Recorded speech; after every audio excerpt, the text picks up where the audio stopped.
Sudan. This country located in the northeast of Africa is in the midst of a crisis that is threatening to plunge. Hundreds have been killed and thousands injured since April 15th, when the fighting erupted following weeks of tension between the army and the powerful paramilitary group Rapid Support Forces, popularly known as the RSF. The protagonists in the current outbreak of violence are Army General Abdel Fattah al-Burhan, his deputy, and the RSF leader, General Mohammed Hamdan Dagalo, commonly known as Hemedti.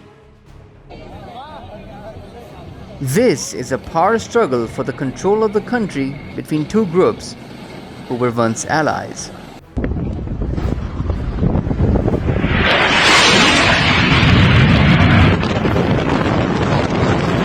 The RSF was created in 2013 and evolved from the so-called Janjaweed militias, which were accused of war crimes in the Darfur region.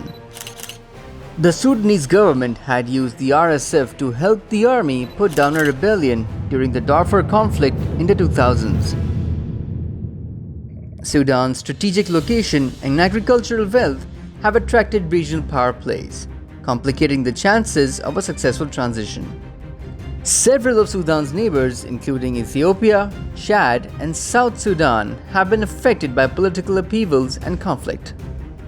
Regional heavyweights, Saudi Arabia and the United Arab Emirates, which forged close ties to the RSF when it sent thousands of fighters to support the war in Yemen, have called for both sides to stand down. The United States and the United Kingdom, along with the United Nations and the African Union, have sponsored mediation in Sudan. Complicating things further is the West's fear that Russia could establish a military base on the Red Sea, which Sudanese leaders have expressed openness to since the al-Bashir era.